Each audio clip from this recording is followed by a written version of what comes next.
Not bad for All right, us. folks. So y'all are back. It's me and Nate. Green Beret versus Navy SEAL. We got a couple topics we're gonna cover today. We're gonna talk about some flash news traffic that happened, and then Yep. we're gonna talk about a day in the life of SEALs, and then we're gonna do a day in the life of the Q course, and we'll kind of see how they're different. I think they're gonna be different because I kind of know talked to Nate about it. And so anyway, Nate, what's going on? I didn't get a chance to read the article on Mike Glover. Well, there is none because I just put out the very first information on it that exists. Unfortunately, I just dropped the video, an hour ago. So yeah, I got the Green Beret channels and Reddit and back channels and everything. Started the rumor mill. One of my close buddies, another group dude, then messaged me the criminal case, right? The actual case documents, which again, I didn't pull these. They were just circulating through the back channels of the internet. Reached out for confirmation and found out, yes, it's confirmed that he, and I talked about in the video, allegations of misdemeanor child abuse. So we can talk about that as we go. Obviously, there's a lot of backstory to this, right? With the previous charges and the significant other who admitted that she lied and made up the fact that Mike was abusing her, and then blamed it on postpartum. And unfortunately, like many guys we know, Mike decided instead of breaking that relationship off to continue it and then knock her up again. And now, again, we don't know. Oh, she's pregnant again. Supposedly, from what I've heard, right? So, and again, that's kind of hearsay through the rumor mills. But yep. Again, we don't know. Like I said, the likelihood that Mike is actually like beating the shit out of his kids, do I think that's very high, considering the back history of false allegations from the significant other? Probably not. Do I think that we're seeing round two of probably what we saw? Probably. But yeah, we can get into that and talk about I got a good one. It's dumb, man. I mean, me and Jake literally just talked. We did a whole episode on this, guys, about like dudes like ruining their lives with the significant others they choose. Yep. So I was up in Illinois, man. We had a huge domestic case. Okay, the first time he did touch her. All right, so he kind of gave her the business, but she was a loosey goosey team. What do y'all call the girls that hang around all the team guys? All the I don't know. There used to be there's like barracks bunnies usually. Okay, barracks bunnies. Okay, so we call them frog hogs, right? Like they can't frog get enough. hogs. Yeah, they can't get enough. Okay, so okay. Shorty had been through like 19 dudes on the football team. Proven fact. Okay, so this and I'll say it, gump ass dude boos her up. Okay, she mentally is unstable. She got all sorts of craziness going on. All sorts of craziness. Okay, so they get a domestic. It was legit. He put her hands on her. He goes to jail. Whatever. We get him out of it. Now I'm counseling dude. I say, hey, listen, man, this never goes the right way. You're going to lose your scholarship. You're going to end up out of college. You're going to end up in prison. So they big ass investigation on me. Okay. Oof. She gets me involved. Say, I'm telling him that he can't talk to her no more. Okay. $5,000 out of my pocket. All right. I had to lawyer up. It was insane. But this is what happens when you mess with crazy. I had nothing to do with it. Right. I'm just trying to guide this young man to make better decisions. Call it 5-6 months later. She had a restraining order against him, but they were still talking. Yeah. She asked him to come down to her car and proceeded to have some dude, like right after she left, beat her up. Ugh. How do I know this? Because we had a video. Oh my God. Okay. He got in the passenger seat. He was in there for maybe like 2 minutes, got out. Next thing you know, she showed up all beat up. That was it, man. Lost a scholarship, got sent home, ended up going to Division II, never graduated, didn't matriculate, nothing, right? Ruined his whole life over a young lady that was like legitimately batshit crazy. So yeah, not a good choice, man. The woman you choose. Oh. Well, and I mean, Mike is a great example of that. And again, I'm not going to victim blame or anything like that, but based off what we know from the previous cases, right? She admitted that she made up a bunch of false domestic violence charges. Now you think about that, like that is going to, now imagine if you're active duty and your spouse does that. You're literally kicked out of the military, right? Like you're dishonorably discharged, most likely. Yep. This type of stuff will ruin your entire life, right? And I don't know. It's one thing, like, and again, I like Mike, man. Like people, there's already comments, you know, like, oh, you're throwing your brother under the bus. I did 4 fucking videos going to bat for Mike, defending him before anyone wanted to touch that with a 10-foot pole, right? So you can spare me on that. But at the same time, with our buddies, right, and the guys we like, if you keep doing the same dumb shit with the same crazy girlfriend over and over again, we're not going to just keep being like, oh, that's Mike. Like, no, man. Like, you've been arrested multiple times within 1 year span for physical violence charges with the same fucking significant other. Who, by the way, let's call a spade a spade. Mike's in his 40s and she, I believe, is like 23. So I'm sorry. Oh. Like, there's some accountability that's got to be made. Like, you're making life decisions here. You're a retired Green Beret Sergeant Major. Like, come on, Mike. You are fucking smart enough to know, right? Like, sticking your dick in crazy, dude. Like, you bet if you're gonna do it, don't pump out kids, man. And that's unfortunately what's happened. Only way I'm talking to a 23-year-old is she's in medical school. Like, she better be bringing a lot of shit. Because here's one. I got two military equations that I think are incredibly true. Okay, rank plus age must equal 30. So, you know, if she E5, she got to be over 25 years old, right? Like, I heard that one early on in my career. The other one is, when I got out, the person you're messing with better have as much to lose as you do. That's a good one right there. So, like, if you're on Mike Glover's level and you all over the news then the person you're messing with better be a lawyer, big time CEO somewhere. Because when you go down to the bottom, and they ain't got nothing to lose, you're the only one that's going to get flamed out, right? And I said it before, I hate to call a spade, right? I kind of threw Mike under the bus the first time before it all came out. I said beaters are going to beat, right? Like, it ain't the first time, it won't be the last. But then we find out that Mike didn't do nothing. But now Mike has put himself back in that situation. So, man, hold on. I got my chat's saying you're too quiet. That shouldn't be the case. I've got you turned all the way up. I had the same problem last time with you. Yours was quiet. How'd you get that fixed? Because I can hear you fine through my volume, but apparently my viewers are saying that it's No, okay. I think I got it. I think I got you turned back up. Is that good now, guys? Can you guys hear Jake? All right, you're good. You're good. I turned. So I turned up my desktop audio through OBS to where, like, what's coming through my desktop is louder. Okay, hang on. I'm gonna go do that same thing then, because you're also quiet on mine. Yeah, so if you go to OBS, there's like desktop audio. I just turned the gain up on that, and that seemed to fix it. Yeah, we're good now. All right, cool. Was that Brent Tucker with the $5 dono? Brent Tucker coming in. What are you doing? What are you doing in here, Brent? Creeping? Man.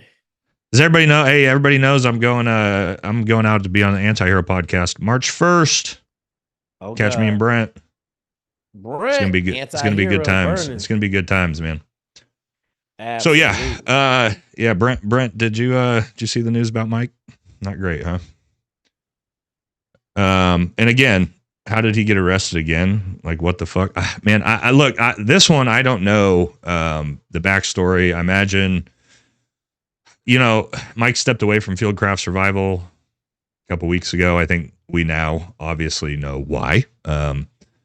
And I imagine they're going to put out a public statement because, unfortunately, he may have stepped away from their company, but stepping away from their company like a week ago and then having this come out, like, it's going to fall back on the company, unfortunately, which I'm telling everybody, like, Fieldcraft Survival being run by Greg Lapland, who I know personally, awesome dude. So I hope that the company doesn't feel the backlash to this because this is his personal shit, man. But that's how it goes, though, Nate. Right? Like, it's a brand damage, right? Is a thing. Go look at Tim Kennedy, bro. Like shit, you Yeah. want to know the biggest brand damage in the world? Go look at Lance Armstrong. Right, that Lance Armstrong stuff was insane. That man, so yeah. Well, anyway. oh, dude, I know it's dude, I get it, man. Like I went through like the crazy girl time and dating strippers and stuff when I was 20, 21, 22. But like, man, you're 40, you got what, 4 kids? Like you're 45 probably. Like what the fuck are we doing here, man? At some point Peter Pan's got to grow up, you know what I mean? And that's what I think is going on here. And it's unfortunate because I really like Mike. I tell people this all the time. I was a fan of Mike's content before I ever even retired. I've always looked up to Mike as a content creator, and I think he's been a great representation of, Green Berets. And then this last year, it shows what a fucking female can do to your life, your career, your reputation, everything. It's fucking sad, man. You hate to see it with a dude I know is a quality dude. You know what I mean? When I was coming up, Nate, it was interesting because my house was a little crazy, right? And anytime a shorty brought craziness into my house, I got rid of her. Like got rid of her instantly. Like a second she exhibited any insanity, gone, right? Come over to my house or go to a party, get too drunk, get sloppy, gone, right? Like if you drinking that much, I don't need you around me. And so it's interesting because like I've dated a bunch of really good women. And I really haven't dealt with me neither, man. Insanity. Like I'll say this. Like I had a woman trying to kick my door down, but that was a little different situation. She wasn't crazy. She just I necessarily wasn't being, I guess, the best human being. She was she just had a baby 5 months ago, and I didn't realize all of the stuff that went into having a kid. And I was just kind of like, yeah, whatever. Like she so she wouldn't sleep with me. I didn't even realize. Like sometimes it takes like 6 months to get your shit fixed after having a baby. But I was just a young kid. I didn't know. No idea. So yeah, same for me, man. Like I've been, unfortunately, I was divorced in the Q course. I've told that story, but like my ex-wife is not crazy. She was super nice. She just didn't sign up for fucking the Q course and the life of a Green Beret spouse, right? It is what it is. Yeah. We actually stayed friends for a long time, like amicable, super easy, like separation, divorce. My current wife is awesome. Not like, we all have especially females have a little bit of craziness to them, but like on the spectrum, my two marriages were like girls not on the insanity spectrum, So yeah, absolutely.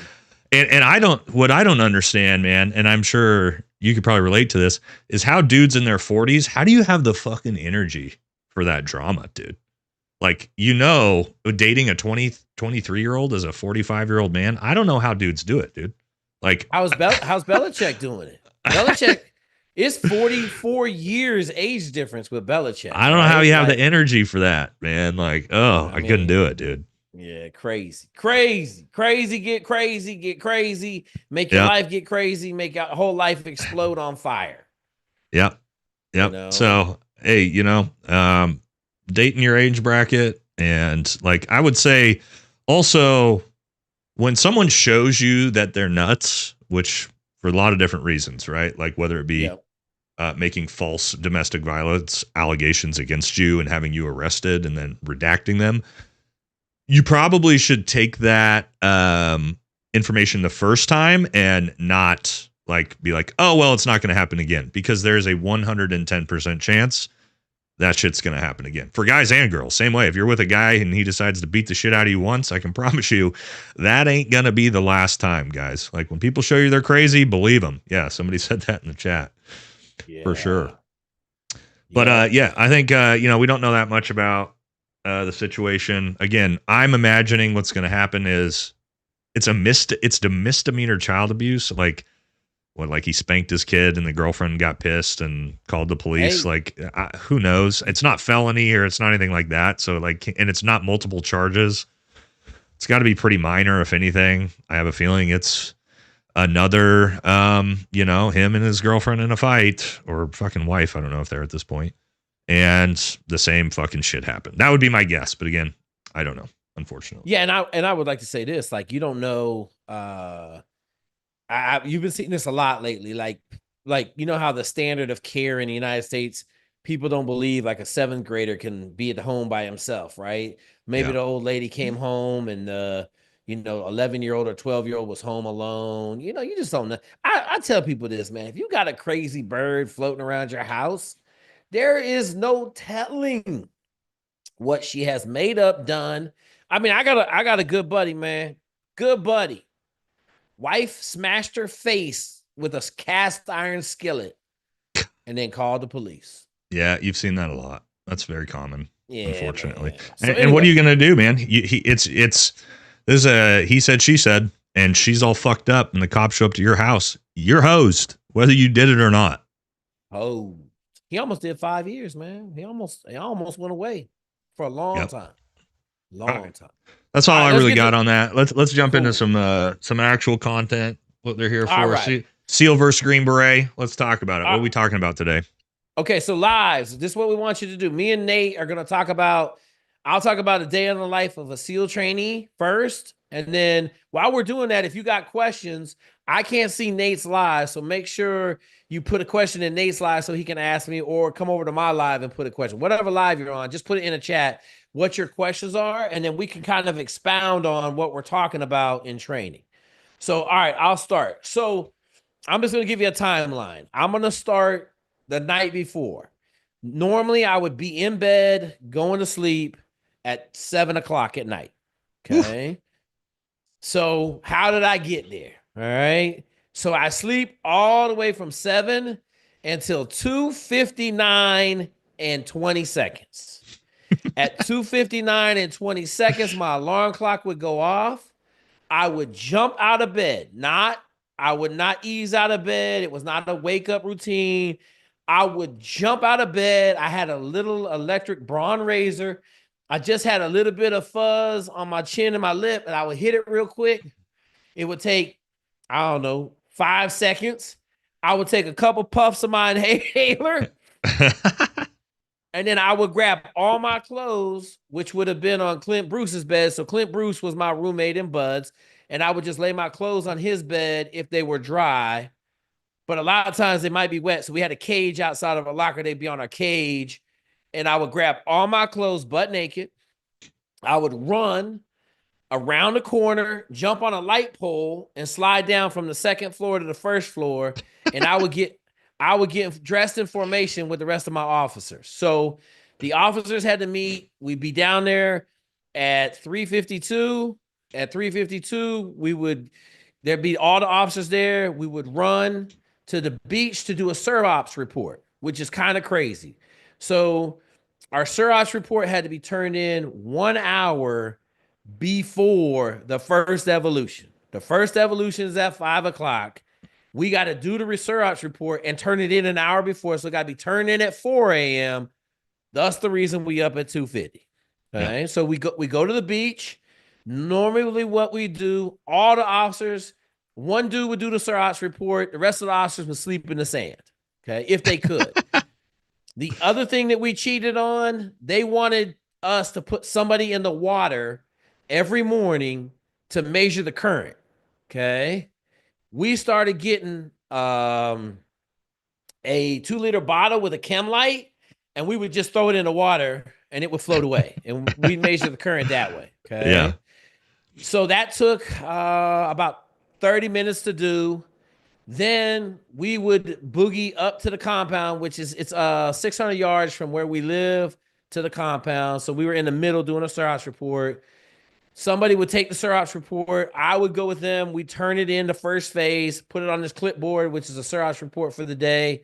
And then we would make sure I'd have my schedule. So I had, as a class OIC, I had a watch. So I was the only person in the class with a watch. And I had a dry write, one of them write in the rain notepads. Yeah. And so I would go back and I would check the schedule for the day to make sure they hadn't really changed anything. They don't really mess with the schedule that much at Buds. And if they do, they come tell you for the most part. But our first evolution, on this given day was PT. So we go to PT at 5 a.m. We would always be there 5 minutes early. So we have a little holding area in Buds where the instructors really don't mess with you. And the LPO, which is the senior enlisted guy, would bring the class down. And it was without fail, he would show up short between 2 and 10 kids. Okay. Like I would say probably at least 40% of the attrition happens in that first morning evolution. So he would show up, he'd be like, hey man, so-and-so, so-and-so, and so-and-so did not show up to formation. Okay. So then I had to go over the first phase before the first evolution and give a muster report. And I would tell them, hey, here's who's missing, whatever. We don't know where. We went, checked his room. Like he said he's quit. So then they'd be like, all right. And then we'll see you on the grinder. So then PT would start at 5. Obviously, PT is just assholes and elbows. We had a boat that we had to put out there and fill with ice and stuff like that. Like that's where you got wet and they make you go under the boat and do dumb stuff. But PT was PT, right? I tell everybody it sounds a lot worse than it was. Dips and pull-ups. Like the most pull-ups you're ever gonna do in Buzz is 7. You'll do these pyramids to 7 pull-ups. Yeah. And so there was nothing ever really crushing. A lot of push-ups, a lot of wet and sandy. So you get done with PT at about 7, you get cleaned up, and then you got your first run of the day. Obviously, you ran 600 yards from the building down to the compound, but now you got to run to Chow. Chow's like 2.38 miles away. So you're going to, everybody's going to take a shower. They have these big outdoor showers. You're going to try to get cleaned up, or everybody's going to go get wet and not sandy in the ocean. And then you're going to run over to Chow. The good thing is they weren't really like dicks to you about going into Chow Hall as long as you weren't sandy. If you were just wet, you were okay. So you go in, and I do believe we had some guys in there that had mops that would mop up. You get your food. It was no instructors over there, so you just eat. We try to eat as fast as possible, so then we could get out, and we'd have a little bit of time before the first evolution at 7. At 8 o'clock. So the first, maybe it'd be the pool. So the pool is right by the galley, maybe like a half mile. Run from the galley to the pool. Your first evolution, you're in the pool for about 2 hours. So from 8 to 10, you could be working on any set of skills, drown proofing, whatever in first phase. They're going to mess with you at some point during that evolution. They're going to get the lane line and wrap it around everybody and do a beehive. The class behind me had a dude die in the beehive. Oh, that's not good. Yeah, it was underwater for 8 seconds and died. Like 8 seconds? 8 seconds. It went underwater. There's instructors swimming around. They pulled him out, and somehow he just died. Like, wow, that's crazy, dude. Yeah. So you got 2 hours in the pool, and you get out of the pool, and then you're going on to the next evolution. So let's say your next evolution is surf passage with the boats, like paddling the boats out through the surf. So the instructors are going to be like, okay, you have 7 minutes, or let's say 11 minutes to get to the compound and be ready for IBS surf passage. I know it takes me 10 minutes and 30 seconds just to run over there because it's a mile. It'll be more than that. Maybe they give you like 16 minutes. Because I can tell you it's 8 minutes from the pool to the stoplight. And then the beach, it's only 600 yards, but it takes you like 6 minutes to run down the beach. So like I had all the times laid out. So I'm like, okay, we're working with 30 seconds most of the time. Like most of the time we're working with 30 seconds. So we take off. We're not going to run super fast. Like we're just in a slow bud shuffle jog over there. I would have the time worked out. There was a couple times, like this one time, we were short by like 5 minutes. And I said, Mr. Instructor, he's like, I don't give a shit. Okay, roger that. So we got down, and just the crazy thing. If you run to the right and to the light, it takes you, let's say, 7-8 minutes to get to the obstacle course. But if you look to your left, the obstacle course is right there across the freeway. So we took a class vote. Who wants to run directly across the street to the left and hop the fence? And everybody won. Man, we jumped over the fence. We was at the obstacle course. The instructors pull up. They were pissed, like on fire pissed. I said, I don't know what you're talking about, man. We ran so fast. I mean, look. And so anyway, long story short, you got 2 morning evolutions. So a pool. This course, we were going to IBF surf passage. You get out on the beach. You got all your boats set up. You make sure you take care of them the night before. Everybody checks the boats to make sure they're not flat. And then you're in the IBF surf passage for 2 hours. A lot of races, like who can get out. You go out. Everybody jumps out the boat. You dump the water out. You flip it back over, you get back in the boat. Races for 2 hours. I was in El Nino, so huge waves, totally jacking people up. And then you're gonna come back, and they're gonna say, "All right, go to lunch." And you got another mile and 1.39 miles to get to lunch. God damn. Yeah, bro. Yeah. So you run to lunch, and then a lot of times, like, you'd have a pool evolution right after. So, like, right after lunch, you go to the pool, which is across the street. As long as you weren't testing, I'd eat lunch. If we were testing, I would not eat lunch, because if you're testing, you eat lunch. Yep. You got food in your stomach. You ain't got no throw up. Yeah. Yeah. You don't got no blood. Well, the big thing is you can't hold your breath because your body's digesting. Oh, yeah. So using a lot of blood.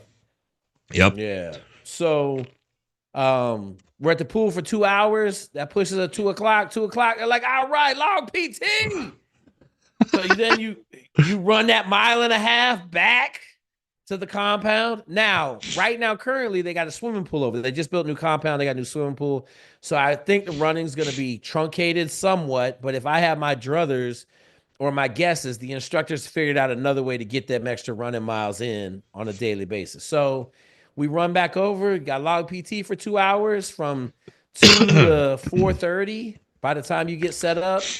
And then, they may beat on you. You're going to have goon squads. So goon squads, all the guys that didn't do well that day, the instructors are going to pull them out. I went to goon squad every day because I was the OIC, and I didn't really give a shit. Like, I would go to goon squad with the goons, and I got gooned every run. Like, there was not a run I was not on the goon squad. So I went goon squad. I take the officer with me every now and then. We go over there and party, mess with the instructors. That was my goal. We broke the instructors in first phase, so it made it kind of easier. Then you're going to run the chow. So you got chow again. So we got another run. So you're getting released about 5 o'clock, which is imaginary because you're never really released. Yeah. So 5:30, you're going to clean up all the gear. You're going to go through the boats. I'll cut all the officers loose then at like 5:30, and then we're going to run the chow again. So we run the chow. I'll be the only officer with the class because I'm the OIC and I lived in the barracks. So I was the only O that lived in the barracks. And then run a chow. Everybody, we're going to take an easy chow. So we got a full hour. Like, we're going to try to get out of there by 45 minutes. So we're going to try to get out of there by 6:15. And then we got another mile and a half run back. So we run back. And then at 6:30, we were done. Released the class. You prayed that no instructors showed up because they would try to catch you on that run back. So, and if they caught you, like, there's a good chance they're going to meet you at the barracks and they're going to give you the business for another hour or two. Yeah. We all had, like, you had nightly duties to get done. So most of the time we had a lot of officers in my class. It was like, we started off with like 20 of them. So all the extracurricular duties we let the officers do while we went to chow, and they would bang it out in like 30 minutes and then they would go home. So it's kind of like we kind of double dipped a little bit, but it worked out pretty good. And then, 6:30, you're in the barracks. I changed into my Woodland Cami BDU bottoms and my t-shirt. And I walked barefoot over to the little gas station, which is about 100 yards away. I bought a ice cream bar and 2 bananas every night, man. And then I'd eat 2 bananas and the ice cream bar. I'd be in the bed by 7 o'clock. No cell phone, no distractions, maybe a little porn before I went to sleep. And that was it, man. Yeah. So I think it's so for everybody watching to understand the difference, right? As me and Jake have talked about this before, when they're going through training, they're like basically you're still just like in a barracks, or officers are going back to their apartments, and you're just showing up for training every single day, which, as I explained how we do it in SF, we have a very stark difference in the way we go about our training, in that we go to a little place called Camp McCall, which is a compound that is completely away from everything. We got to take buses like 45 minutes to get there. And there is no going home. There is no, apartments, going home to mama, like that. That's gone while we're in each phase of training. So, but what's interesting is when we're out of training, right, and we're back at what would be garrison for you guys, we might have to do a little bit of PT like here and there in the morning, but typically like the rest of the day is just kind of off, right, in the Q course. So we have sections where you're there 24 hours a day for a month straight, and then sections where, you know, a week or two at a time, you're not doing a lot while you're just waiting for the next class. So I'm going to talk about, obviously, in training, sort of Camp McCall, what that's like. And we'll start with sort of like maybe SFAS, because that's kind of phase one for us, and what that day-to-day looks like. Because it's kind of similar in a lot of ways, time-wise, when you're going to get up. But we get sleep deprivation, and food deprivation. And we've talked about this before, super hard comparatively to where you guys actually get to eat, you know, quite a bit. And if you can get to sleep at a decent time, you actually get a decent amount of sleep. Yeah, I mean, I'm getting seven to 3 in the morning, so I'm getting, you know, 8 hours. One sec. Go ahead, brother. Hey guys, you guys got any questions? Yeah, average age in Budge, I would say, is probably 18. I'd say average age in Budge is probably 24, 25 years old. So, if you guys got any questions on YouTube, man, shoot them now. Nate had to go to the bathroom. We're taking a break. That's good, man. We had 30 minutes, man. That's solid. We got a couple of this. We'll start shooting our content this way, guys. All right. You got any questions over there, Nate? Yeah, we got one. Said this one's for you. Said, well, I said Seal Man, but we'll say that's probably for Jake. Why would I take advice from my man that looks like he eats TV dinners? Hashtag Tim Kennedy for life. Yeah, I'll be honest with you, bro. I tell everybody this. Here's what I tell y'all. I'm 53 years old, and I guarantee you I'll beat the shit out of any of you. Oh, yeah. Okay? Yeah. So, like, don't let the little light-skinned dude fool you. Yeah. Okay? Because many of dudes have made that mistake. So, but my point is I'm 53 years old. I am not 27 in SEAL training no more. I'm not even 40 in SEAL training. I'm 53 years old. But here's what I would tell you about taking advice. I just had 5 guys graduating in a class of 23 at Buds 2 weeks ago. So you can say what you want, do what you want. I don't really care. I have progressed a lot since 27. And more importantly, I know how to win out in these austere environments called special operations training. There you go. All right. Let me, we got any other questions before I jump in and talk about what a day-to-day life is in SF? We got Tim Kennedy Sr. in the chat. Always talking shit. Brent's in the chat. Brent said you're bad for 23. Said he wouldn't take that bet. Yeah, I'm not fighting Jake either, dude. I'm fucking huge and I'll get my ass kicked. I'm not dumb. Fuck that. Man, y'all are brave, man. You want to go try to fight a collegiate fucking Division I collegiate wrestler? Let me know how that goes for you. Any of them, because no thanks. I'll pass on that. All right. All right, let's jump into day in the life at SFAS. That's sort of phase one, what Jake was just talking about, phase one for them, right? So you're going to go out to Camp McCall and drive 45 minutes out into basically the woods and the swamps of North Carolina. You're going to stay in a barracks, which used to be tents. They actually changed over from like the tent cities to the barracks right before I got there. And essentially at SFAS, every day is sort of the structure. There's 3 sort of phases. You got week 1, which is a lot of your gates and tests, land nav training. Week 2 is land nav. Week 3 is team week. But the days are still structured pretty much the same the entire way. Just what you're doing during the day kind of changes. And from day 1 until technically 19, you're going to wake up at 4 a.m. in the morning. You're going to have you're not going to shower. You're going to have like 10 minutes to get ready because you don't want to wake up any earlier than that because you're already getting fucking sleep depped into the ground. You're also going to go to sleep no earlier than midnight every single night. Okay. So you're going to get 4 hours of sleep at most all 19 days. All right. So you're going to wake up. Nate, hang on. Nate, I got a question. Go ahead. What drives the bedtime of 12 p.m.? It's just what they've decided. 12, basically. So let's say like during team week, if your team's really good, you could get done at like 2:00 in the afternoon. Like if you just crush it, you've got 10 hours technically off, but you're not allowed to go to sleep. So they basically are just forcing sleep deprivation, whether you like it or not. So even if you got done, you succeeded, you got done early, you can't go to sleep. So that's just. Yeah, go ahead. So in Buds, we call it the Bat Cave. We had this super duper hideout spot that you could disappear to, and then you leave one guy on watch, and everybody else was asleep. There's no. Typically, you're getting done around 10 o'clock at night. So like it's. Okay.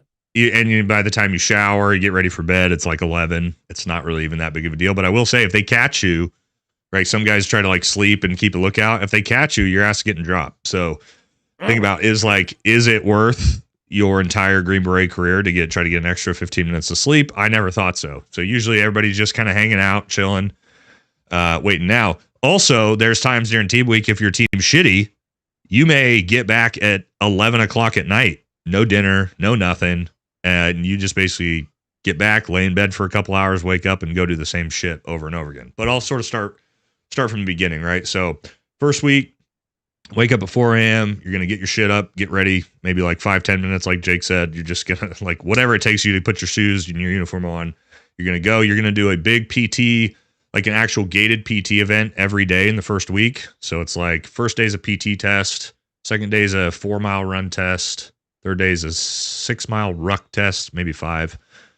Fourth day is another like 6-mile run test, and then you have a 10 or 12-mile ruck test on Thursday, and then Black Friday, which is like you talked about, log PT. You're just going to get fucked up for like 5 hours straight, log PT and all that. That's your first week. Very structured. You're going to, throughout the day after that first PT event, then you're going to do a bunch of different types of testing, math tests, psychological tests. We do a ton of actual mental tests in the first week. Find out if you're a psychopath so we can get rid of you. Hopefully you are a sociopath, right? That's what we're looking for, a little bit of balance there. They're doing all those testing. You're also going to get all your classes on land navigation and stuff like that through the day. All right. For food, you're going to wake up. You're most likely not going to eat breakfast because you get 2 MREs a day. That's it. Up until potentially team week. If your team can get done in time before dinner chow, you're allowed to eat dinner chow. But other than that, 2 MREs a day, which, as you know, that's like what, 1,400 calories a day, 19 days, 4 hours of sleep. Yeah. So you're going to start smelling like ammonia. You're going to like progressively start like burning all the meat off your body, day in, day out. Second week, you're going to get into land navigation. The first 2 or 3 days are practice, and that's during the day, and then you'll sleep at night. And then when you do the actual land navigation test, 2 days, it's going to be at night. So you're going to go basically swap your sleep schedule. You're going to step off. I don't remember. It's usually when it starts to get dark.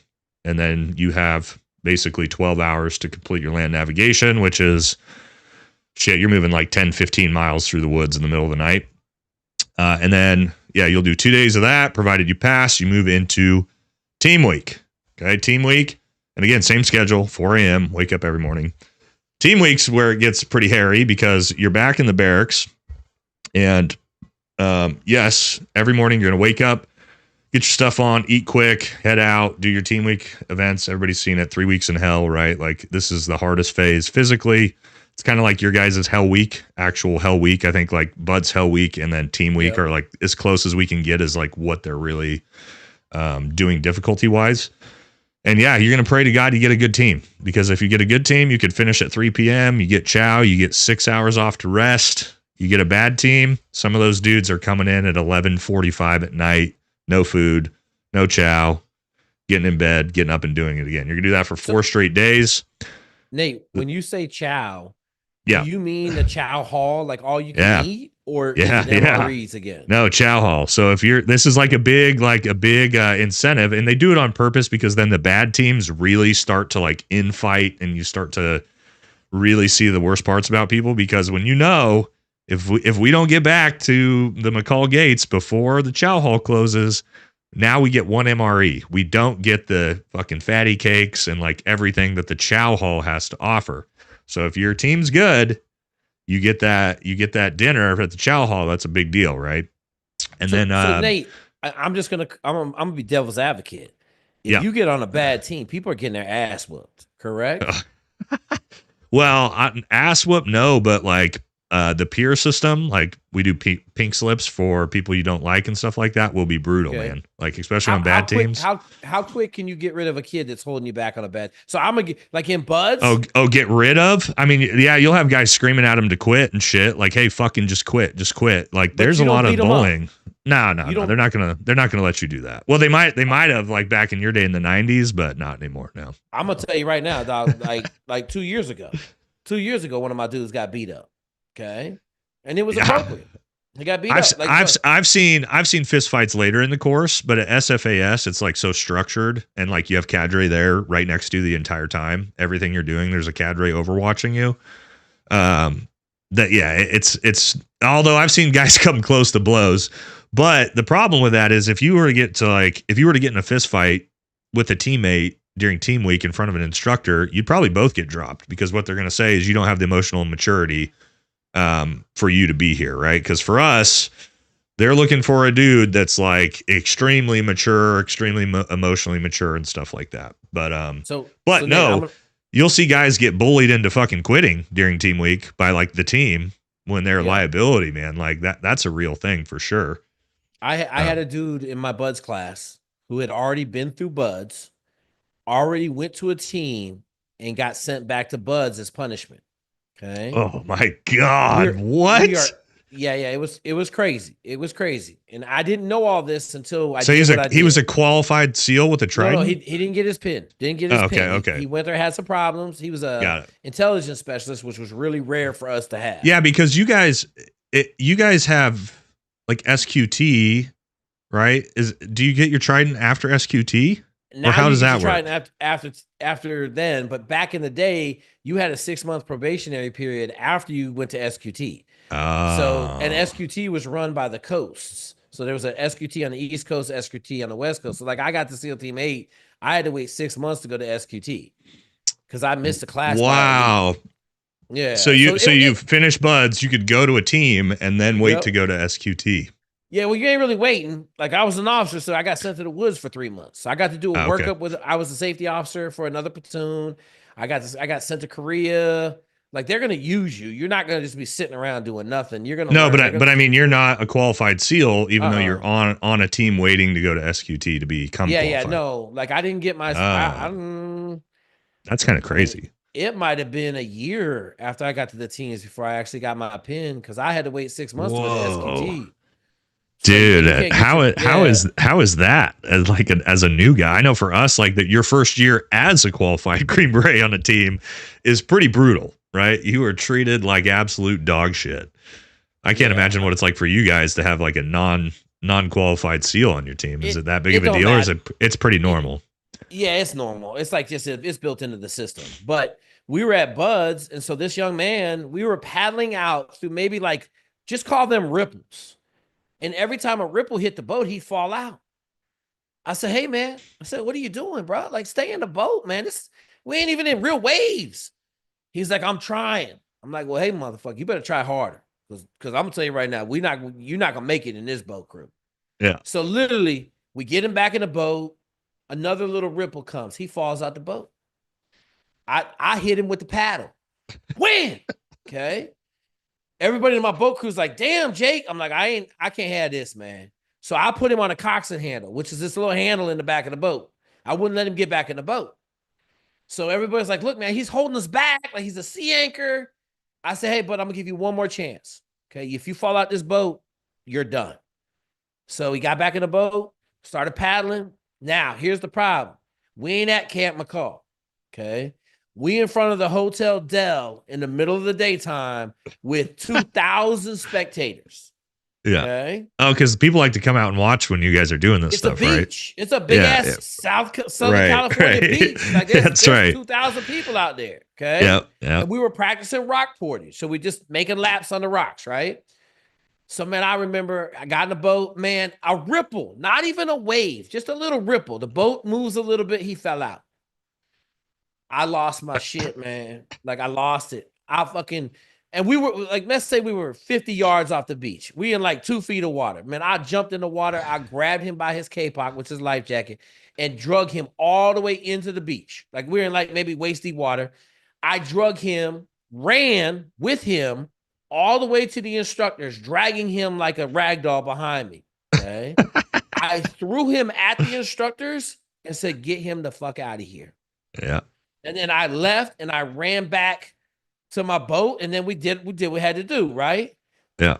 Later that night, I had to talk to some people because they were like, yeah, you can't do that. Do that at Hotel Del. Right. And we saw you hit him with a paddle. Yeah. I said, look, I can only tell you what I can tell you. He don't need to be here. Not in this class, you know. Yeah. So little different animal, but it still goes on, right? Like the instructors in buds, it's a little bit different because the instructors will have you go beat somebody up. So that's crazy, man. All right, real quick, I got a super chat from H. $10. Keep it coming, guys. Really enjoy these live streams. Appreciate it, brother. Right below that, we got one that says this is a great series, guys. Please make this a permanent thing. Yeah, I mean, I think that's what we're planning on doing, right? I'm sure there's going to be times like me or Jake might not be able to make it, but I think we got a good show going. We got pretty decent viewership going on as well right now in the chat. We're over 500 here. I'm at 250. I got one super chat guy asked, is Spec Wars selection more difficult than it was 20 years ago? 20 years ago, we were in the heart of the war. It's not more difficult now than it was then. I think it could get more difficult. Probably 7 years ago, it was at the most difficult. They had rucks on them at all times, a ton of stress fractures, ton of injuries. And then the no missions is killing the SEAL teams right now. So you're back to having guys do 2 platoons and get out. One of my best guys I have is getting out because he said, I have no combat at all. Yeah, and I think I mentioned this. I don't know if I mentioned on the War Room to you, Jake. With Green Berets this year, we went negative 600 Green Beret in personnel, and we brought in less than half of that, made less than half of that new Green Berets. So we essentially are losing 300 plus Green Berets a year in a unit that's got about 5,000 guys, which, you could say, are you always undermanned, Nate? We didn't used to be. When I first got to the teams in 2015, early 2015, I walked into my sergeant major's office, right? And they had just gotten back off of a rotation to Afghanistan, like maybe half a year prior. I walked into the sergeant major's office very first day. He sat me down. I looked up. He's got this giant whiteboard, and it's got every ODA, and it's got every MOS position on that ODA with a name in front of it, right? The rosters for every single team. He looks at me, and he goes, there's 6 teams in the company, 6 12-man teams. He looks at me, and he goes, can you swim? And immediately I'm like, oh, fuck, I'm going to a dive team, aren't I? And he was like, I've got one spot open. If you want to go to a team, you're going to the dive team. And I'm like, well, fuck it. I want to go to a team, right? There was one spot open on the entire company's roster when I got there. When I left and retired in, late 2023, almost 2024, every ODA had about 6 to 7 guys on it in total.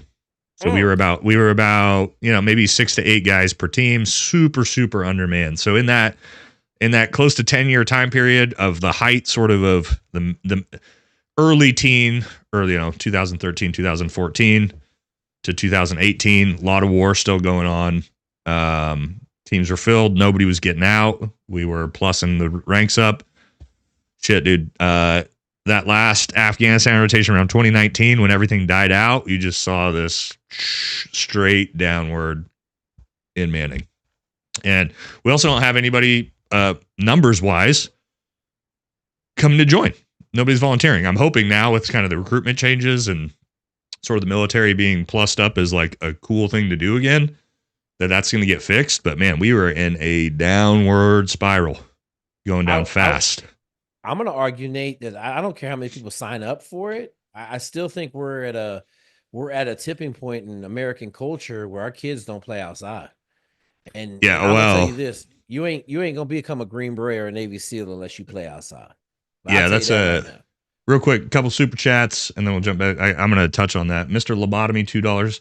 Get Kanye West off X immediately. What's Kanye doing now?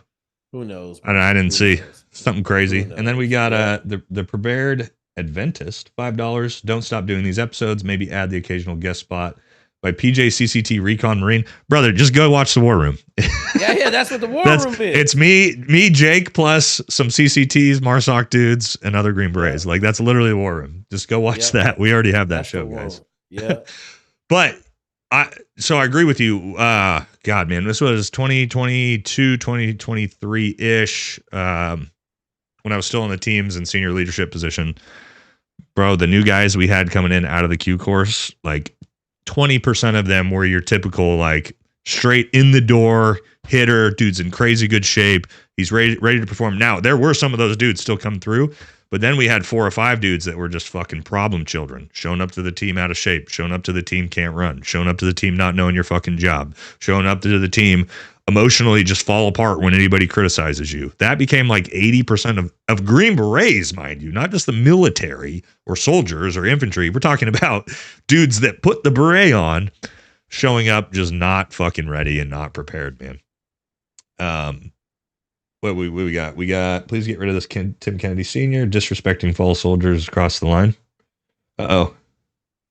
All right, brother, you about to get banned. Uh-oh, you're getting thrown out. I got my moderator in here. Shout out to Jinx, moderating my YouTube. We cashing people out coming here. Sorry. Ask Nate, do you think it's better to come into selection a little bit older? Oh, I talk about, I talk about this all the time. I'm very specific on age, demographics, and where you should go. If you are 18 to 21, I'm going to say you should go to the infantry, be a construction worker, go to Ranger Battalion, get an Option 40 contract. I don't give a fuck what it is. Do not try to go become a Green Beret at 21 years old. I saw maybe one dude manage it at like 21 to 22. Like, it is an it's an older man's game. Do not waste your time. Get some experience under your belt. I would say the perfect age is about that, like 23 to 26, 27 to like start selection, start the Q course. Like you're still young, you're fresh, you're like in the best shape of your entire life that you're ever going to be, right? Your recovery is still good, but you're also a little bit more mature than you were at fucking 19 years old. Okay. And it's going to allow you, it's going to allow you to have a lot more success. Okay. That way, when you graduate the Q course, you're 26, 27, 28. You're showing up to a team. You're still the baby at 27. I can promise you that. We had, on my last ODA, our youngest guy was 27. He was our captain. Everybody else was 35 to 45 in the entire team, right? So 27, 28 is still a baby. But you're going to be mature enough that you can handle your own. You're a grown man at that point, things like that, right? So that's what I suggest. If you want to go special ops, I'm telling you, and you're young, go be a SEAL, go be a Ranger, like go to the infantry, get your feet wet that way, because the maturity, like, while it's important, is not like as huge of a factor as what they're looking for specifically. Because as a Green Beret, they're looking for somebody that can work autonomously away from the government without any oversight. And typically a 22-year-old kid is not going to be the choice for that. Real quick, super chat. The Prepared Adventist, $5. Oops, sorry, I'm new to this. Didn't know about the other podcast. I'm more of a sheltered church guy. Yeah, Friday at 6 p.m. Eastern? Fridays at 6 p.m. Eastern, the War Room podcast. Me and Jake are on pretty much every week. It's exactly what you're looking for when we talk about that. Absolutely.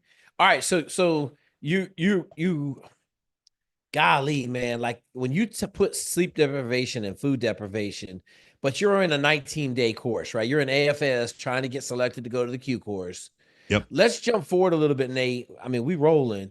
Talk to me about a day in the Q course, because I gotta believe. Yeah. Like, I know AFAS is like that first phase for us. It's selection, like weed out at Hell Week, Team Week. Talk to me about just a day in the Q course, because I think you guys have, like, our 3 phases are distinctly different. Like, we go to the island for 28 days at the end of SEAL training, and it is Team Week. We're getting like 2 hours of sleep a day, right? Like, like there's a lot of volume. You're running missions at night. You're learning demo. You're shooting. So we do that. So when you graduate SFAS, you go to SUT, Squad Unit Tactics, which is basically just Ranger School. It's a shorter Ranger school. So that's much like what you were talking about. So you have another phase of just as shitty as, actually harder than SFAS. That's your like upfront physical, tactical, and that's SUT 6 weeks, right? And SFAS is 3 weeks. That's a pretty short period of time. So I'll talk about MOS phase, because for us, that's a huge block of the Q course. either 4 to 6 months, depending on your MOS. And that is like you were talking about, like I can live in my apartment. I'm there with my wife. I'm driving to class or work every single day. Typically, depending on what MOS phase you are, 18 Echo course, like we're a little bit more relaxed on PT because we're just, shithead nerds. So you don't have to do PT as much, but you might show up to PT at, 6 o'clock, you do PT. And it's like being in school, man. Very super professional. You're in a classroom setting, instructors, and you're learning, whether it be, well, at least for the 18 Echo course, you're learning radios, computer systems, satellites, all the different stuff we learned. Or, if you're in demolitions, you're going to learn that. The 18 Bravo course, you're going to learn weapons, obviously, or deltas, you're learning medicine, right? So it's actually a very structured sort of like you go to the chow hall for breakfast. You can bring your own lunch. You're off by usually 3-4 p.m. You go home to mama Monday through Friday for 4 months straight. Now, there's final Col-X exercises at the very end where you go out in the field. But for the most part, it's like a professional learning work environment, right? If you get smoked and like you talk about like the crazy shit, that's very rare at that point. Once you kind of get past once you get through like SUT, which is kind of our ranger school, it kind of becomes a big boy course where it's like, hey man, you're expected to PT on your own. You're expected to stay in shape. Now there's going to be PT tests all the time to like maintain that you actually are staying in shape. But we would go to the gym, like me and my buddies as a class. That's how we work out. You know what I mean? So, and then after that, you start language school, which is another 6 months. So keep in mind, this is like a year straight from MOS. You have Robin Sage mixed in there. That's our Col-X. But for the most part, you have almost a year of just in-classroom training as a Green Beret, where I'm showing up to class 9 to 5, breakfast, lunch, dinner, go home to mama. So we're really split out. Like the first half of the course is where you're at Camp McCall. You're getting your dick kicked in. You're not going to see your family. You're not going to see your kids. Sleep depth, food depth. You make it through that and you get to the professional side of the course and it becomes, we're going to teach you how to do your job. So it's kind of like half and like this course is kind of like split in half between super shitty and pretty nice. Real quick, I got a couple super chats before I lose them. Flight Designs, $20. Thank you. That's very generous. Would love the opinion from both of you gentlemen. A few months ago, I saw a post in August. The Army stated that the Green Berets were using Wi-Fi hacking tools and even rickrolled them during an exercise in Sweden. Yeah, actually, so 18 Echoes can go to hacking courses. I was never into it because I'm not good at programming or anything like that, but we definitely have some 18 Echoes that literally one of the guys who teaches the course was basically on an FBI's most wanted list by the time he was 14 years old and got the ultimatum of you can come work for us and teach people how to do this. And he became a Green Beret and actually teaches like the counter hacking courses. But yeah, that's something we actually we do have as Green Berets. If again, I wasn't into it because it's not my thing, but it's a serious thing that we do. I have a good buddy that taught class at like all over NSW on open source hacking techniques and then how to prevent them from happening to you. I also got a buddy that's got super spook crazy stuff. And then I tell everybody, like, if you don't know what a flipper is, go Google what a flipper is, because a flipper and an extra antenna on the flipper basically turns it into the best hacking device currently. Did you see the Sean Ryan episode recently where he had I think he was in the CIA, bring that bag of just USB cords, nothing but cords, and he didn't even have to have it connected to the phone. It was just near the phone and he could remotely access Sean's phone. That's some crazy shit. There's some crazy shit out there. So 2.5 years ago, I bought a flipper so that I didn't have to carry around spare keys for my vans. I just had every van in my flipper and I could just hit it. It would unlock the van. I knew right then that I was holding magic because you could rip all sorts of stuff on the flipper, and it was every frequency range. You could watch it. It'd be like, oh yeah, you're getting a frequency here. I tap into anything basically. Okay. That's very interesting that you guys. So for us, when you get to SQT, and this is a huge difference between the Navy SEALs and I think the Green Berets, our two bases are in the middle of town. Okay. So Little Creek is in the middle of town. There ain't no training on Little Creek. Now they've built a shooting range finally, but there ain't no Like I used to ask, why can't we parachute into this big ass field? They're like, it ain't big enough, and the commercial runway travels over this base. Okay, fair enough, right? Like you might get some water drops, and obviously the water's right there. You're gonna get your boat ops, mar ops, but everything else, you're leaving. You're going 2 hours to Pickett. You're going 2 hours to AP Hill. You're going somewhere else. And I think in California, you're going to Nyland, right? Like I think that's a big difference. You guys are training right there on your base, Yep. so. Well, and again, Camp McCall's our own private compound, like that only Green Berets have access to. Nobody can even, and it's, bro, it is massive, massive. This place is probably 20 miles by 20 miles, right? The entire training exercise or training area. So yeah, we don't, and again, like you kind of get dumped off there, and it's like where you live while you train. But even on Fort Bragg, right? Like if there's airfields and all kinds of stuff. Like we do our skydive jumps right in the middle of Fort Bragg because Fort Bragg is fucking gigantic. Massive. It's like the third biggest. If you were to call it a city, it's like the third biggest city in North Carolina, right behind Raleigh and Charlotte. So it's fucking huge. And we got shooting ranges, we got everything on the bases themselves. Yeah. And let's put that in perspective. Okay, the SEAL compound is 600 yards long. Now let's say 800 with the obstacle course, and Little Creek is, if you don't count the ship side where all the SEALs are at, is like 2 miles wide, 2.5 miles wide. That's it. Yeah, you know, so that's about as big. That's like our Q course barracks area is that big. Yeah, like it's just a different animal, right? Like it's just different. So, all right, real quick, go ahead. Real quick, super chat. Morning lifts, $5. Thank you. Says, so at 35, are you guys suggesting going 18X as a Green Beret over being a SEAL? You ain't gonna make it 35. In SEAL training at 35. You ain't gonna make it. No, yeah, you ain't gonna make it. 30, and I have seen guys make it through in their mid 30s. Very rare of the 18X program. It is, guys. You do not think about if you start at 35 with an 18X contract. Right, you're going to go to basic, airborne, selection, at minimum 2 years in the qualification course. That's probably 3 years of your time. You're all of a sudden 38 when you're showing up to an ODA as the new guy, and you're expected to be the most fit guy on the team because you're fresh and you're an E5 and you're an E6. Is it doable? Yes, you better have the goddamn genetics of Achilles, because me at 35, homie, I was already destroyed and broken.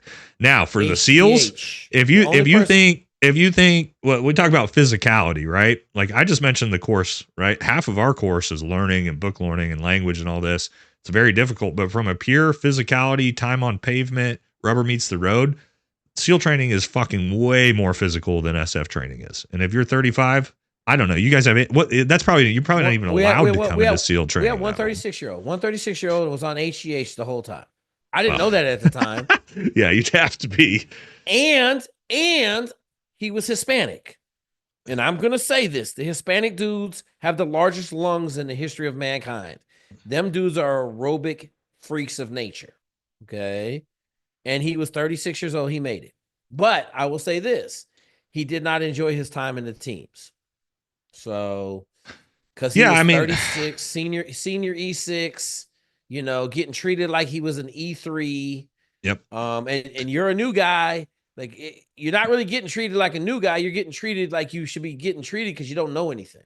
So yeah, I mean, and I was on the teams up to the point I was 37, right? But the difference was I was 37 and one of the most senior dudes in the company, right? So that's a little bit different position to be in than being 37 and being considered like the most inexperienced. Why? Because when we go out and do PT, everybody knows Nate's got fucking 5 knee surgeries and 2 back surgeries and he's fucked up, and there's no expectations like, hey, just glad you're out here, bud, right? Like to all the beat up dudes. But yeah, you're a fucking, yeah, it's a real thing, right? You're an E5. Yeah, homie, you're going to have some high expectations on you. Our training master chief had 9 years split service. Okay.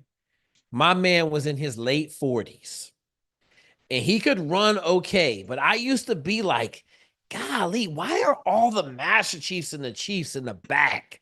Right? Like, why are they in the back? Yeah. And then like a year after being there, you're like, God damn, that dude's lucky to be alive. Yeah, he's been here for 20 years. How is he fucking, how did he even not in a wheelchair? Yeah, like my chief did 14 years at Dam Neck when he came to us, and he was already like, I can't run, like I ride the bike, I'm gonna Yeah. stay in shape on the bike, like Yeah. but I will say this, and this is one of the things that I think they're doing a lot better in the SEAL teams now. There was some really dumb shit going on, right? Like Well, there was for us too, man. Yeah. Obstacle course, we're jumping down 10 feet every obstacle. Now they got boxes on the backside. Like there was a bunch of really dumb. I watched it's about obstacle courses. We have what's called the Nasty Nick. It's an event at SFAS. It's like well known. There's one of those, the wood beams that keep getting like further spread apart as you got to climb higher and higher and higher. Yep. It goes up to probably like 30, 35 feet. I watched a dude fall because I went to SFAS in December and it was fucking freezing cold outside and icy. I watched a dude fall off the second highest rung onto his back, luckily in like a tar pit. And I'm pretty sure he like broke his fucking back. And the instructor just looked at him and it was like, "You're a no-go at this station candidate." And I was just like, dude, that dude's dead. Oh yeah. But yeah, I mean, that's the type of shit we were doing. I seen a dude rappel out of a helicopter, and I don't know if he was trying to be Slick Joe. He bounced 6 feet off the ground, like a 60 foot rappel. Yep, and he didn't break. He bounced off the ground. Now he got lucky. He just got knocked out. He didn't get hurt real bad. I've seen that same thing, man. And I'll give you the simple one, Nate. Just breaking your ankle, walking through the woods at night on nods, right? Oh yeah. Stepping in a hole, breaking your ankle, stepping on a slippery boat and sliding and crashing into something. It's a dangerous job. And we're not talking about no high speed stuff like all the other parachuting and diving and the stuff where people really get banged. All right, real quick, I missed a message from Yav Tondez, and he asked, have you seen regular guys perform as well as special forces soldiers? I'm assuming you mean like regular infantry soldiers and things like that. Well, it depends on what you mean by perform. Like perform tactically, not necessarily don't have the level of training, but if you're talking about like physically performing and physical events, yeah, man, I think there's regular infantry dudes and even guys that are like, so I've seen supply clerks that are the most fit dudes in the world. And in fact, a lot of times they're far more fit than your active duty Green Beret because they don't have 19 fucking jobs that they're trying to fucking keep track on. They're just working one job and they got plenty of time to be at the gym working out 2-3 times a day, right? So, yeah, you definitely see that from performance standpoint. And I will say this, like when we went to Army bases to train, them Army dudes was always in shape, right? Like you guys got morning PT every morning at 4. Like you're saying, they got a whole different standard of time off and rest, and they're not getting their ass kicked every day, for 2 years getting there. So, it's just different animal. But like for performance wise in the Navy, like there ain't even no comparison. The Navy is fat and out of shape. Yeah. 95% of it. Living on a boat. Yeah. You got anything else, Nate? Do we want to real quick cover and we don't have to go into super detail, but I'm thinking about doing a video on it if we want to do like a 5-minute discussion on whether or not the Ukraine war is going to end. And the reason why I bring this up is I just want to get your like general perspective on this, okay? Because it kind of like disappeared with the whole border thing as soon as Trump got elected. Like that was the focus. But as you remember, Trump said he'd have that war over in the first 24 hours of his presidency. We haven't really heard anything other than what I saw the other day, which makes me go, uh-oh, was Trump talking about how, Ukraine has a lot of rare earth minerals that could potentially be super valuable for the United States, right? And I saw those comments and I went, uh-oh. Mm-hmm. That to me sounds like we know something's there that we don't really want Russia to have. And I have a bad feeling that war is about to continue for another who fucking knows how long because of that. So what's your thoughts on that? I'm going to ask a different question, Nate, because I saw that same article, right? And I just said, so 2 things. I'm going to say this. Russia has a different mentality than the United States. If we go over there and fuck around, they are going to use tactical nuclear weapons. They are going to. That is in their playbook. We're not talking about ICBMs killing whole cities. They have tactical nukes that they're gonna drop. Like they're not gonna allow the U.S. And if the U.S. shows up, we're going to World War. Yeah. Like it's gonna be a knockdown drag because they're not gonna let us show up and beat them back out of Ukraine. I kind of liked what Trump said in the beginning. Just let them have the land they have, redraw the border. Okay, don't let them go into NATO. Go talk to Putin, have a conversation, stop the nonsense. I mean, Don, 2 million people have been killed in 2 years. 2 million, right? Like, we're not talking about a little conflict at this point. They have been killing people a lot. Yeah, and I just saw Chris Cappy literally was just there in Ukraine with the sort of the foreign legion fighters that are there. Okay. And bro, it's fucking trench warfare, bro. Like trench to trench, like 40 meters away. Trench warfare, World War fucking I style trench warfare. It's like we forget that shit is actually going on. And like you said, like this isn't like, oh, 20,000 people have been killed. No, there's like 1 million people on each side almost at this point that have been killed, which is insane, which is why I was hoping like, hey, let's get the fuck out of this. But here's what would be my thing. All right. If we're going to make a deal for, hey, your rare earth minerals for our defense contracting and our weapons and all this, which kind of feels like to me, that's maybe what the suggestion is going to be, like a trade. My thing is like, okay, you need to fork up $200 billion worth of rare fucking earth minerals before you get another round. Once you do that and we pay back the American taxpayer $200 billion, we can have a discussion going forward about what support we're going to provide. But if it's just like, hey, no farm, no foul, cool, start trading us minerals for weapons. Nah, dude, I don't think so. But I just want to get your perspective on that because it's... Yeah, it kind of just disappeared out of the news. Everybody was like, the border cartels. Oh, we don't got to worry about the fact that there's still a huge war raging between two first world countries in Europe. And North Korea. North Korea dudes over there getting killed, right? They getting slapped off. And you got China involved. It's going to be interesting. I just think, right now, and we talked about this on the War Room, Nate, your boy Trump has a 249. Let's give him a Mark 48, an M60, and that dude just Rambo and everything. He's shooting hundreds of rounds a day, and so it's hard. Like you guys said, it's hard for anybody to keep up with what he's doing because he's already shot 7 more rounds out this way. Yep. And so I think this is all kind of and the thing that I give Trump, he's smart, right? We know his intelligence is off the charts. He's playing chess. Everybody else is playing checkers, and I think he's playing chess even in amongst the politicians. And so, like, you don't know, like, he just says shit and he's going to say it to see what he gets out of it, right? Like, let's just say this. There might not even be any rare earth metals in Ukraine, right? Like, he don't care. He don't care. Like we talked about the whole Gaza Strip, right? Like, I'm going to go turn Gaza into Trump too, like, okay, we know that ain't going to happen, but kind of like that. I don't know, man. I just think, he made the promises of shutting the war down quickly. I do know he has no problem going to see Putin, right? He'll go there and sit down with Putin and talk. And like, I just think at some point, the world at war is not good. But like, I don't really care about Ukraine, to be honest with you. I don't care if Russia takes it back. I don't care at all. I thought the dumbest thing we were doing was sending them all the money, sending them all the resources. Like I know we wanted to clean out our stores of ammunition. We wanted to test some of our new battlefield stuff. Well, we took M1 Abrams over there.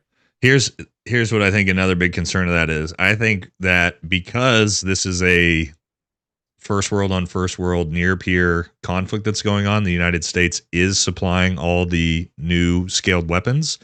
I think there's so much information, knowledge being brought out of that conflict for the military industrial complex that like, it's not just the money for them. They're like, this is we can literally test all our shit here. And I think that's a big problem too, is that like, it's kind of Afghanistan 2.0 to where it's like, we don't really have to pay that big of a price when it comes to personnel for the amount of like knowledge, combat experience, all these things we're gaining. And so what I'm hoping is that's not what this is about to turn into, is this protracted war where like, oh, we're just using it as a military industrial complex, like testing fucking facility, which is kind of seeming like what it's going to turn into. And you're talking about Afghan 1.0. right? You're talking about Afghan back in the 80s when we were supplying the Mujahideen. Yeah, and yeah, we were yeah, going yeah. up against Russia. Yeah, Right. yeah, Yeah, absolutely. yeah. I just want everybody to understand that we're talking about Russia in the 80s or Right. Afghanistan in the It's 80s. exactly what we were doing. Yeah, with Stingers, and we were testing out Stinger missiles. And yeah, I mean, I don't know. I just think, once again, it's something outside this country I don't care about. I'd like to keep my focus right here in the United States. The whole education budget was spent in Ukraine. We got so many holes over here that we could address. Crazy. Yeah, and I say this. I say the same thing. Everybody's like, when I'll make content, they're like, "Oh, you're pro Russia," or "Oh, you're pro Ukraine," or "Oh, you're pro Israel," "You're pro Hamas," "You're this, you're that." I'm like, no, I'm fucking not. I'm not pro any of those places. I am pro America, and that's fucking it. And if it's not in America's best interest, I'm not fucking concerned. I'm sorry, I'm not. And I expect the same thing out of people in Russia. You should be patriotic and only really care about what's best for Russia or China or whoever. But guess what? We live in America, and this is my only fucking concern. So is sending $200 billion more to a European country to fight some Slavic civil war in my best interest or your best interest or our kids' future? Sorry, you can't convince me of that. But that's where we're at. All right, that's all. I think that's all I wanted to bring up. This has been another good one. Banger, man. I know the chat likes it. But yeah, appreciate y'all coming out. It's been we're gonna try to do this regularly. I know you guys, we're getting a lot of good feedback. And yeah, man, we're gonna try to keep it around like hour and 15 minutes most of the time. Yeah, absolutely. Hey, make sure you guys jump in. You find Nate's email or my email and send us an email about what you want us to talk about on these things. Yep. We are generating so I'm gonna cut this up for content for the rest of this week. 2 segments for me, the Buds part and then SFAS. But if you want to hear some other stuff, we don't really want to get into politics. I know we talked a little bit about kind of what's going on big picture, but this is more so like, how can we help the next generation of warfighter? How can we talk about current events? We talked about Mike a little bit. But shoot your shot, man. Like, send us what you want us to talk about. We'll bring it up on Sunday afternoon. Hey, real quick, Nate, we didn't talk about this one. We got the Super Bowl today. Oh, who you got in the Super Bowl, Nate? Oh, I haven't told you why I don't watch the NFL. I told that on my live the other day. Ooh, yeah, I'll tell you. It's kind of a long story. Is it WWF? Oh yeah. So I'll do 30,000 feet real quick. All right. So back in I think it's 2016, First Special Forces Group, Seattle Seahawks, great relationship. We would do partnered stuff all the fucking time. One of my buddies, teammates, is friends with Richard Sherman on the Seahawks.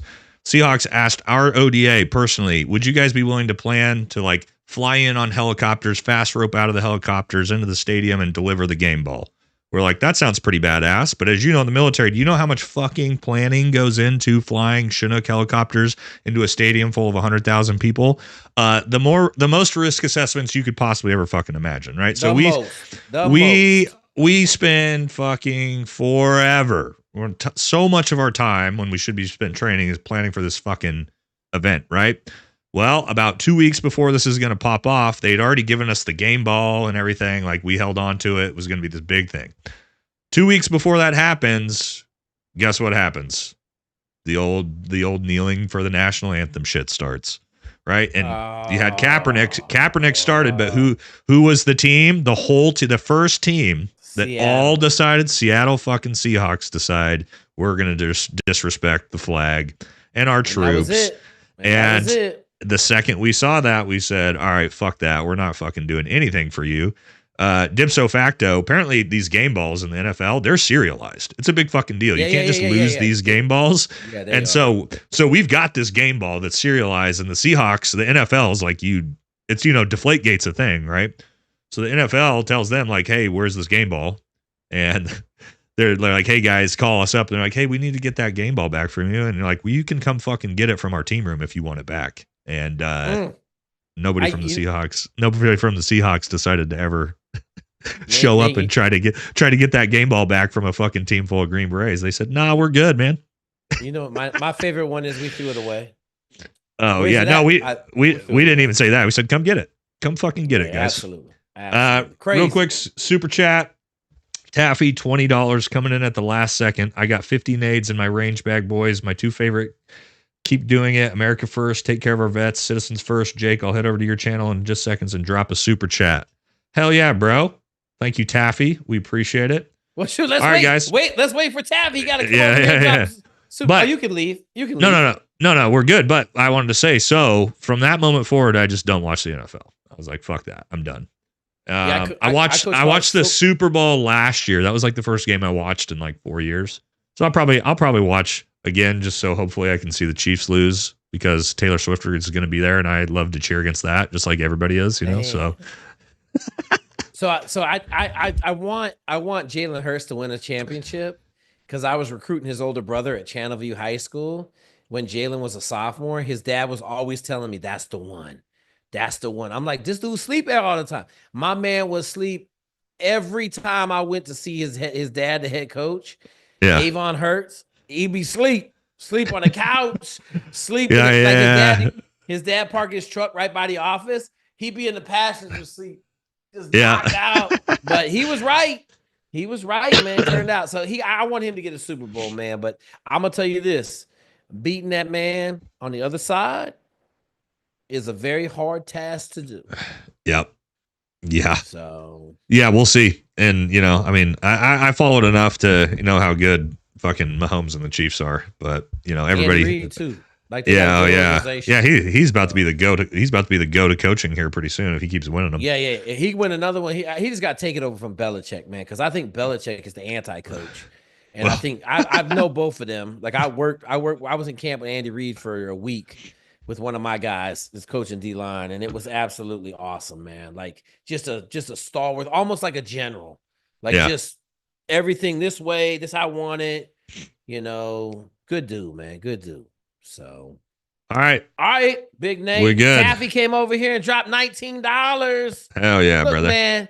Hey, this shit pretty good, man. It's pretty good, Nate. I'll give you that. Yeah, we got a good show brewing up. I think people like it. All right, brother. Talk to you later. All right, everybody. Signing off. Catch y'all on the next one.